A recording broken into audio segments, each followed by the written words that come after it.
आप सभी लोगों को टीचर्स डे की बहुत बहुत शुभकामनाएं। और आज हम बात करने वाले हैं फेज रूल के बारे में। फेज रूल पे जो इंट्रोडक्शन वाला वीडियो था वो हमने पहले डिस्कस किया था, तो आज हम फेज रूल को समझने वाले हैं। फेज रूल इसलिए भी बहुत ज़्यादा इंपॉर्टेंट है कि इसके बाद जब आपके पास एग्जाम में सवाल आएगा कि भाई आपको वाटर का फेज डायग्राम समझाना है, या फिर आपको सल्फर का फेज डायग्राम समझाना है, या फिर किसी और का भी फेज डायग्राम समझाना है, तो वहाँ पे आपके लिए फेज रूल बहुत ज़्यादा इंपॉर्टेंट हो जाता है। तो फेज रूल को समझने के लिए हम कोशिश करते हैं। तो फेज रूल के लिए कुछ कंडीशन है। पहली चीज़, फेज रूल कहता है इफ इक्विलिब्रियम, अगर आपका equilibrium is not affected by, अगर इक्विलिब्रियम इन चीज़ों से अफेक्टेड ना हो, किससे अफेक्ट ना हो, इलेक्ट्रिक फील्ड से, मैग्नेटिक फील्ड से और ग्रेविटेशनल फील्ड से। अगर आपका कोई इक्विलिब्रियम इन तीन चीजों से अफेक्ट नहीं हो रहा है, मतलब कोई इक्विलिब्रियम है A प्लस बी, इक्विलिब्रियम में है C प्लस डी, इक्विलिब्रियम में है, और अगर यहाँ पे इस इक्विलिब्रियम में, ये जो इक्विलिब्रियम है, इस इक्विलिब्रियम में कोई इलेक्ट्रिक फील्ड ना हो, या इलेक्ट्रिक फील्ड की वजह से ये इक्विलिब्रियम शिफ्ट ना हो रहा हो, कोई मैग्नेटिक फील्ड ना हो, मैग्नेटिक फील्ड की वजह से इस इक्विलिब्रियम पे कोई फर्क नहीं पड़ रहा है, और ग्रेविटेशनल फील्ड की वजह से भी अगर इस इक्विलिब्रियम पे कोई फर्क नहीं पड़ रहा हो, उस समय जो डिग्री ऑफ फ्रीडम, जिसको हम F से रिप्रेजेंट कर रहे थे, वो डिग्री ऑफ फ्रीडम हो जाएगी आपकी नंबर ऑफ कंपोनेंट, जिसको हम C से रिप्रेजेंट करते हैं, माइनस नंबर ऑफ फेज जिसे हम P से रिप्रेजेंट करते हैं, और प्लस 2। ये आता है हमारा, इसको कहते हैं हम क्या, फेज रूल कहते हैं। फेज रूल क्या कहता है, गिब्स फेज रूल। इसको हम फेज रूल की बजाय अगर हम गिब्स फेज रूल कहें तो ज्यादा बेहतर।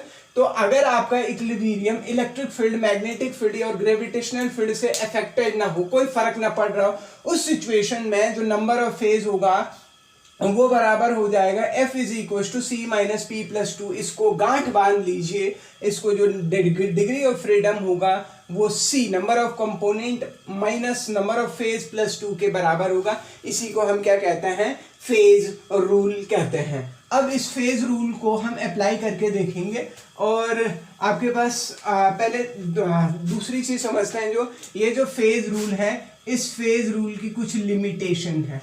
और फेज रूल की लिमिटेशन क्या है, फेज रूल की पहली लिमिटेशन तो यही हो गई है आपके पास कि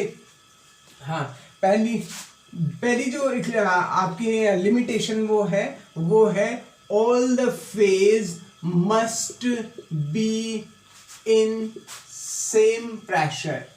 जितनी भी आपके पास क्या है, जितने भी आपके पास फेज है वो सब एक प्रेशर के अंडर होने चाहिए।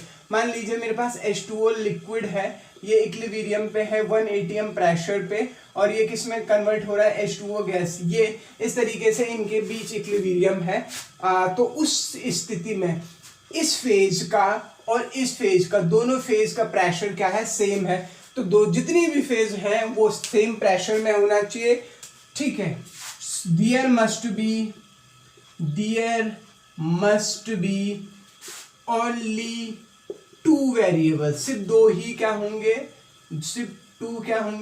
वेरिएबल होंगे, 2 ही वेरिएबल होंगे। और वो कौन से होंगे, टेम्परेचर और प्रेशर। सिर्फ इक्विलिब्रियम के दौरान आप सिर्फ टेम्परेचर और प्रेशर से छेड़खानी कर सकते हैं। और तीसरी कंडीशन है, देयर मस्ट बी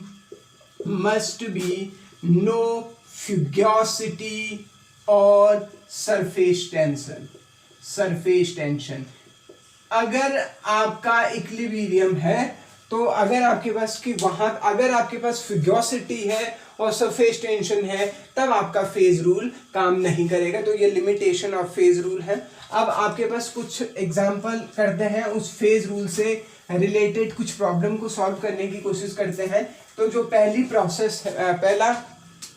पहला एग्जांपल है, मेरे पास है H2O लिक्विड है, ये इक्विलिब्रियम में है 0 डिग्री सेल्सियस। H2O सॉलिड और 1 atm प्रेशर पे ये H2O लिक्विड के साथ इक्विलिब्रियम है। तो आपको नंबर ऑफ, अब देखिए आपको पहले फेज बताने हैं। फेज कितने हैं, फेज कितने हैं, एक फेज ये है और एक फेज ये है।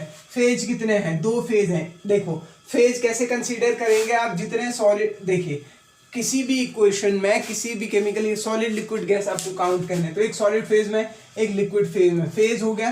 कंपोनेंट, कंपोनेंट कितने हैं, कंपोनेंट एक ही है, क्योंकि H2O सॉलिड को लिखने के लिए, रिप्रेजेंट करने के लिए आपको H2O की जरूरत पड़ रही है, और यहाँ H2O लिक्विड में भी H2O है, तो कंपोनेंट कितने हैं, एक। आप डिग्री ऑफ फ्रीडम निकाल सकते हैं, हाँ वो क्या है, C माइनस पी प्लस 2। फॉर्मूले में रखिए C की वैल्यू कितनी है 1, P की वैल्यू कितनी है 2 और प्लस 2। अगर आप इसको सॉल्व करेंगे तो आंसर कितना आएगा 1। तो डिग्री ऑफ फ्रीडम कितनी होगी 1।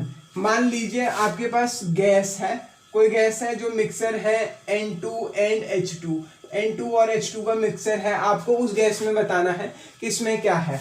तो अगर आप फेज देखेंगे, दोनों गैसेस फेज में है, तो फेज तो एक ही है, क्योंकि ये भी H2O किस में है, गैस है, और H2 भी क्या है, गैस है। फेज कितने हैं, एक। लेकिन अगर आप कंपोनेंट की बात करेंगे, N2 को रिप्रेजेंट करने के लिए आपको अलग तरीके की जरूरत पड़ रही है, अलग सिंबल की जरूरत पड़ रही है, केमिकल कंपोजिशन अलग है, और H2 को रिप्रेजेंट करने के लिए आपके पास अलग चीज है। तो कंपोनेंट कितने हैं, 2। N2 के लिए अलग है और H2 के लिए अलग। यहाँ पे क्या था, H2O और H2O सेम, इसीलिए एक लिखा। कंपोनेंट यहाँ पे 2 अलग अलग कंपोनेंट है। कंपोनेंट कितने हो गए 2। तो डिग्री ऑफ फ्रीडम निकाल सकता हूँ, हाँ निकाल सकता हूँ, C माइनस पी प्लस 2। हाँ यही तो फॉर्मूला है। C की वैल्यू कितनी है 2, P की वैल्यू कितनी है 1 प्लस 2, आंसर वैल्यू कितनी हो जाएगी 3। आंसर कितना हो जाएगा 3। अगर आपके पास एक सिस्टम दे रखा है H2O प्लस NaCl सिस्टम दे रखा है, H2O प्लस NaCl सिस्टम दे रखा है, H2O लिक्विड फॉर्म में है, NaCl सॉलिड फॉर्म में है। फेज देखेंगे आप, 2 फेज है, लिक्विड और सॉलिड। कंपोनेंट कितने हैं 2, क्योंकि H2O अलग तरीके से आप रिप्रेजेंट कर रहे हैं, NaCl को आप अलग तरीके से रिप्रेजेंट करें। डिग्री ऑफ फ्रीडम निकाल दोगे, C माइनस पी प्लस 2 फॉर्मूले में रखो और वैल्यू कैलकुलेट करो। इस तरीके के सवाल वो आपसे एग्जाम में पूछ सकता है कि जब आपको डिग्री ऑफ फ्रीडम पूछे या नंबर ऑफ फेज पूछे, कुछ भी पूछे, तो आप इस तरीके के सवाल आप कर सकते हैं। अगली क्लास में हम डिस्कस करेंगे बहुत इंपॉर्टेंट टॉपिक जिसका नाम है वाटर का फेज डायग्राम। Thank you.